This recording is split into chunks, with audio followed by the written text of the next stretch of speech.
everybody, I'm back. It's time for episode number 2 of Darkest Night 2nd edition.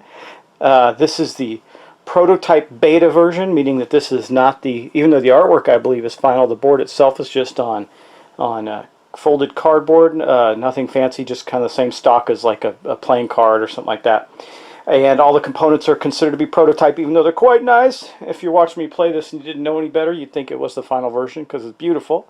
But we're going to get started, and we did our first turn last episode. We're going to do we're going to start our turn in a moment. But first, I wanted to go through just a couple of quick things. I'm going to do this in every episode. I'm going to start off with just a few minutes of talking about some other goodies. So this little tidbit's going to be about the rogue character, which is one of my other favorite characters.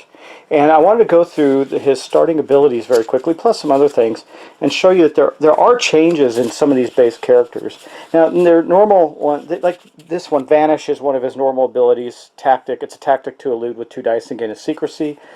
Up to 7 if you roll 2 successes. So you can elude with 2 dice. If you get 2 successes, you get a secrecy. Then you got Ambush. This is one of his old ones too. Spend 1 secrecy to fight with 3 dice. I always loved that one. It was awesome. This is a bonus. Exhaust at any time to gain 1 secrecy. Just you have contacts. They're hiding you out in the area you're in. And then there's this one, which I don't recall and you notice it has no artwork, so they've got to redo the symbology for it. It says Smuggling Network. Spend 1 secrecy to move to an adjacent location, then take a different action. You can also, as an action, and this isn't for one of the few ones that I see that has dual actions on it, exhaust to move to an adjacent location and gain 2 secrecy. That's a really good card. I love that. So they definitely are refining and making changes. I also see some other ones like Stealth is the same, Eavesdrop. There's a bunch that were the same, and again, I don't want to spend too much time on this because I want to get to our game, but I see 2 other new ones, Adrenaline Rush and Unpredictable, that have multiple abilities in them. Really cool stuff. Anyway, that is just a little bit about the Rogue character. Again, one of my favorite old characters from the base game. But we're going to get right on to our turn. We're going to start with our player turn. Now, remember this turn, we're going to be drawing some events. I believe that once again, we're going to start with our druid character, and he is in the forest with the necromancer, and he's got this horrible shroud there, which does this. So I'm just going to flip it over so you can see it there on the board, but anyway, I'll hold it up so you can see it. It protects blights. It's got a 5, and then we got an omen there, Omen Blight, which is the one that's bad, really bad for us. Higher fate events, and I'll just read to you what that means. Okay, so here it is. Whenever a hero in the affected location draws an event card, draw an extra card and discard the one with the lowest fate. If tied, discard the last drawn card. So we're going to do that, and since this is the beginning of his turn, he will draw the event card. I'm going to get the event deck out. We're going to see what he gets. Now, the first thing you'll notice with the event deck is it's larger than it used to be. Here's normal size cards, or close to normal size cards, and you can see that the event deck used to be normal size cards, but it is no longer.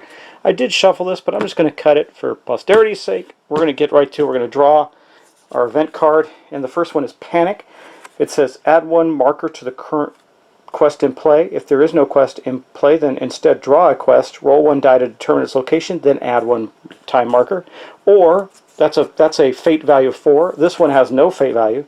Renewal, reshuffle the event deck. I can't believe that I got that in the right away. So I'm not going to bother with that. I'll shuffle it back in a minute. And Ruin Golem. So it says it's something to fight. Says failure. You can fight or elude on a 5. You may not use powers or other tactics. Well, it said if you draw them simultaneously, the last drawn one will be the one discarded, or if they're the same value, and they are. They're both 4s. So I will just shuffle those back in a moment. We're going to do this one. I'm not going to bother to. Now remember, our druid has visions. Okay. It says exhaust after you draw an event card to discard that effect. I'm not going to worry about this one because I don't mind having a quest.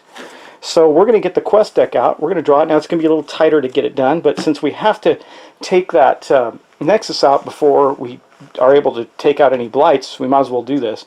Let's see what we get for a quest. I'm going to, again, just cut it just for the sake of doing that. And let's see. Boom. Secret Convoy. You can see that it only takes 1 success. It's got 4 time to complete it, but we're only going to have 3 time. It says action, elude versus 5. Each success equals 1 success marker. If you fail, you lose a secrecy. If we complete it, we gain an artifact. So there's a secret convoy that is moving an artifact somewhere across country. If it expires, the doom track goes up by 1. It says, rumors say the Necromancer has located a powerful artifact but hasn't yet transported it to his lair. Steal it from the convoy to claim it for yourself. So now we have to determine where this is going to go. To do that, we use the village here, and you can see that 6 is, you probably can't see it, but 2 would take it this way, 3 would take it this way, 5, 4, then this one should be 1. Right there will take it in that direction. So we're going to roll a die, and we're going to see where this actually ends up being. It ends up being in a 2, so it's going where the Nexus is. That's interesting. So we're going to play this card right here in the ruins. The secret convoy is in the ruins trying to get it back to his lair. And we're going to take a time token, which I will need to find. There's one. That is a time token. It's got a little hourglass on it. And we're going to place that on here. It can only have 4. So we have 3 turns to get there and resolve that. I don't see a problem there. We'll have to see. But that was the event for our druid. Now he gets to take his turn. Okay, so our druid is here with the Necromancer. Now none of these are going to affect him, but he's not going to stay there. He's going to move. However, if you look on our turn or our order chart, the first thing that happens is at the start we lose 1 secrecy if the Necromancer is present. So we are going to drop 1 from 6 to 5 on this secrecy, and then we're going to move. The good news is when you move, you gain a secrecy. So he's going to go back up to 6. Oh, he can't actually. Can only take him up to 5. So that was kind of not a very good thing to have happen with him. But that is the move for our druid, and I think from there we'll head to the Valkyrie, who sprouted wings. So she can deactivate those wings to move over to here. Again, I think that's what she's going to do, go to the ruins and take on that Nexus so we can actually deal with the Blights in our areas. So let's do that. So she's got this active. It says, once again, it says, deactivate to move to any location as a free action. So she sprouts wings, she flies over there, the wings go away. So we're going to do that. We've deactivated that, and it is now inactive, and we are flying her over to the ruins with the druid. So here we go. She's going to pop on over here. Now she still gets to take an action. I got a couple things I can do, but I really want her to take out the Nexus. So I do think she's going to use a tactic, Skewer, which allows her to fight with 2 dice. We're going to get the dice bowl out here. Let me just, you can see fine from there, I imagine. Now she's going to get 2 dice to roll. She has to roll 3 or better, so she's in pretty good shape to do this. Let's see if she can get rid of the Nexus. And, oh man, she did twice over. So she will lose a secrecy for that. That's going to put her down to 4. That means the Necromancer actually has a chance to spot her there. And I don't think her wings allow her to actually gain a secrecy flying back over there. I think that's not the point. She gets the extra action. So she flew all the way over there, got the extra action, took out the Nexus. Now the Druid and the Valkyrie are there and can go after the secret convoy. That is the Nexus, protects far Blights. That is no longer the case, so that is going away. Boom!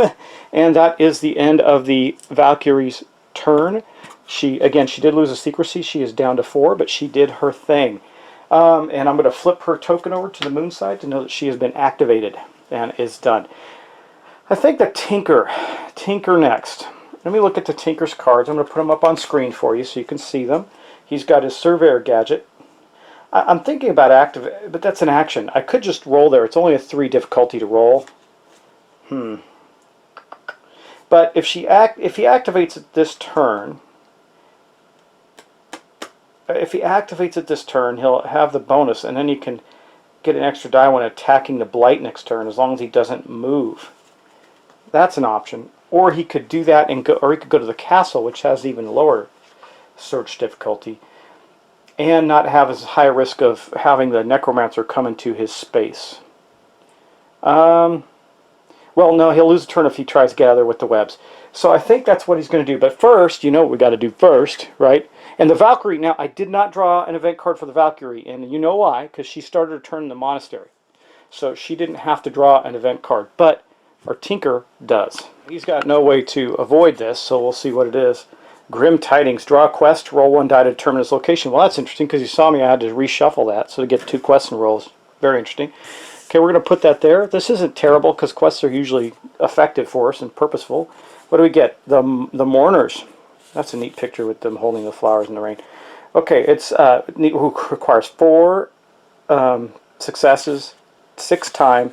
Spend 1 spark to gain 1 success during your action phase in this location. You may do this repeatedly. When it's completed, we go down 2 on the darkness track. If it expires, we get a stigma blight in the village. Oh, we don't know where this is going to be. We have to roll to see where it is, actually. So let's get our dice tray out right here, and we'll just roll and see where that's going to be. 3. That will put it in the forest, where the Necromancer is.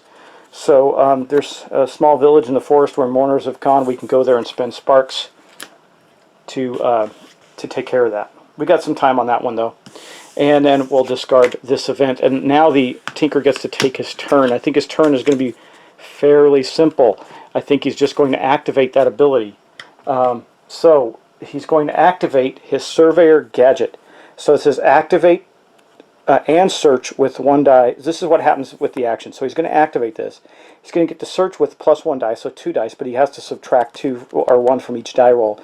That means in the village he's going to need a 4, basically. Okay, so we're going to do that. I'm going to put that on his card and put the little active, a little active token on it, so he knows that it's active for him right now, because it can stay active until he moves. And then we are going to do a search roll in the village. Okay, he's going to get 2 dice. Here they are. Let's see if he can succeed. He did not. He got a 1 and a 2, so he failed his search there. That's okay. That was he still got to activate that ability, and he's not leaving the village, so he does not lose a turn. Because remember, with the webs, you only lose a turn when you're leaving, and he's not leaving. So that's really it for him. So I'm going to flip his token over, and the last one we have to go is the Shaymin. Now she can, I think, destroy this taint. I'm debating if she wants to try. I got to look at her cards and see. But first we're going to have to draw her event card. Absolutely love these nice oversized events. They're so easy to follow and read. A Vile Beast. Ooh, she encounters a Vile Beast. Elude or fight for 5 or elude for 4. Win, gain a spark, failure, get killed, and have to lose a grace. Let's see what she can do. Does she have anything that she can... She doesn't have anything active, so she really can't do anything, unfortunately. Well, she can exhaust this before any dice roll to roll 2 dice. I think if she still wins if she eludes. I think she's going to elude with 2 dice. She's going to exhaust this, which means I'm just going to tap it by her cards there. And she's going to roll 2 dice against this Vile Beast and see if she can get away from it. So let's roll 2 dice for her. I'm going to put the thing right here. We'll put the Vile Beast right on top here so you can see it. And she needs to roll a 4 better. She's got 2 dice. Let's see if she can succeed. Come on! A 6 and a 3. So she did succeed. That means she's going to get a Spark, which can be used as a reroll. It can also be used on the Mourner's Quest that we have on the board. And she succeeded at that quest. So we're going to discard that quest. I'm just putting them on the bottom for now. And now she gets to take her turn. I don't know that she... Well, she didn't get to activate her ability. I think she's going to... She has the one that... Let me see. Roll 6 dice. No, that's the spark one. Roll 8 dice. Yeah, I think what she's going to do is simply move. She's going to move to there, to the castle, where she will not be able to gain a secrecy because she's already at 7, so she can't go any higher than that. Then that's going to basically end her turn. So all she did that turn was move. She dealt with the event there and moved away and got... I'm not even showing you this. So I'm probably going to have to do a little clever editing there. She's actually here. She just moved into there. That's all she's doing for her turn, and then I flipped her token over. Again, she cannot get any additional secrecy for moving because she's already at her max secrecy. I was going to attack that Blight, but she just would have had 1 dice with no modifiers. Not the best solution for her. And that's going to end the player's turn, so we're going to go on to the Necromancer's turn. Yay, Necromancer. Okay, let's check out the Necromancer's turn. We've got a couple extra steps we're going to need to make this time. Okay, so you can see that on the Necromancer's turn, if you're starting your turn in the same location, that's the player's turn. Doesn't matter.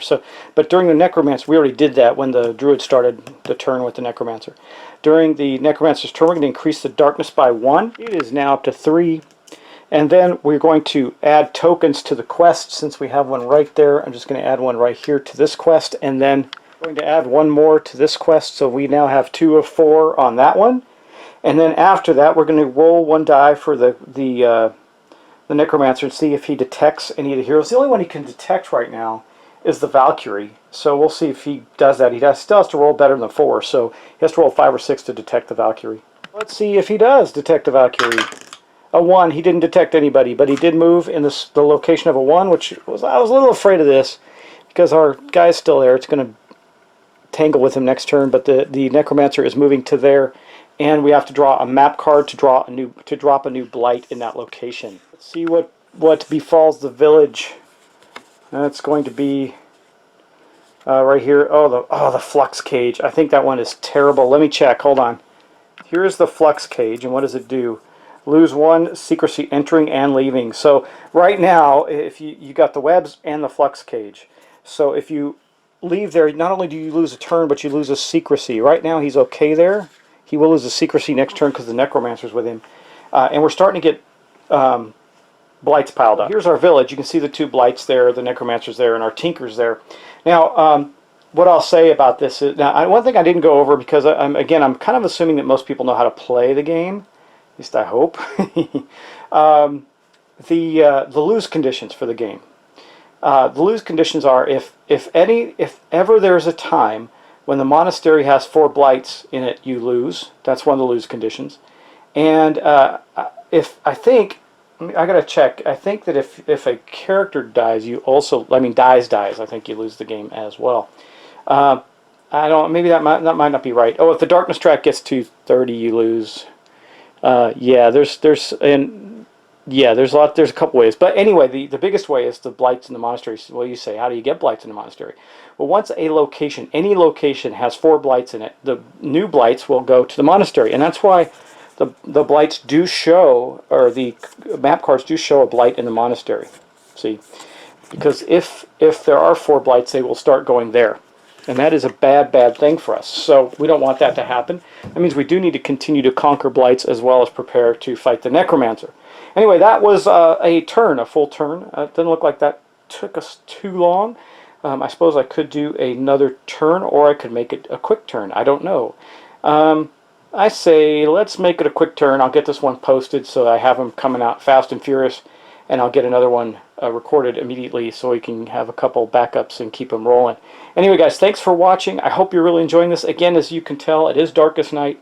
It is similar in many, or almost exactly the same in many ways, but has some phenomenal features to it that I really love. The enhanced components. I like the sparks. I like the idea of something that gives you extra dice rolls, because it's one of the things in the base game that was sometimes hard to get. And like, for example, I did have that spark. I could have used it, the spark with the Shaymin to tackle the taint, but I can use it just as easily to tackle the unholy aura at the castle. So yeah, we'll get it done. We'll get it done. We got to definitely take out the blights in the village and in the forest. That's for sure. So guys, thanks again. I appreciate it. I appreciate all the subscriptions. Please share the word that I'm doing this so people can see that the new Darkest Night 2nd edition. And let them know that they can come watch this. It's a lot of fun. This is one of my favorite games. So one of my all-time favorite solo games. Turns move quickly. It gets intense. It's very thematic. There's a ton of characters, and each character has 13 different special abilities. Now some of them are similar, but like you saw with the Druid and the Valkyrie, even though they have something that increases their fight dice, even those abilities are slightly different. Makes it very unique and fun. Now, we also are going to have the Darkness cards, which are going to add to the events of the Necromancer, which is awesome, and that gives the Necromancer abilities. Now, we're not anywhere close to having. I took the base game, so we're going to see that, I think, 3 times. I'll have to look up the exact moments that we see those, but we're several turns away from that. And then that gives, instead of just having the generic Necromancer and he starts dropping 2 blights, he actually gets a special ability.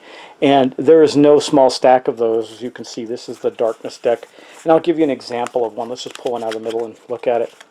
Boundless Night. When the last blight in any location is destroyed, but not if it is moved, move 1 blight from an adjacent location into that location if possible. So you can see that this ability allows the Necromancer to start making it more difficult to get blights out of areas. So you can see that those can be horribly detrimental to our people. I think I have a pretty good team here based on what I'm seeing so far. I got a couple people who can fight decently well in the Valkyrie and the Druid. And then I have the 2 utility type characters that can do big bonus things. If my plan is to circle these 2 up this direction, have them connect so that she can use a couple of her totems to give a bunch of stuff to these guys. And then maybe get the Valkyrie back here to the Mourners and drop a bunch of sparks and take that one down quickly and get the -2 on the darkness track. That's if all goes well. That's if all goes well. So we'll see. It may not go that easily for us, but we do have to take out Blights and that along the way. Very important stuff. But again, guys, appreciate it. Thanks for watching. Thanks for the subscriptions. I really appreciate all the support, and I will talk to you next time.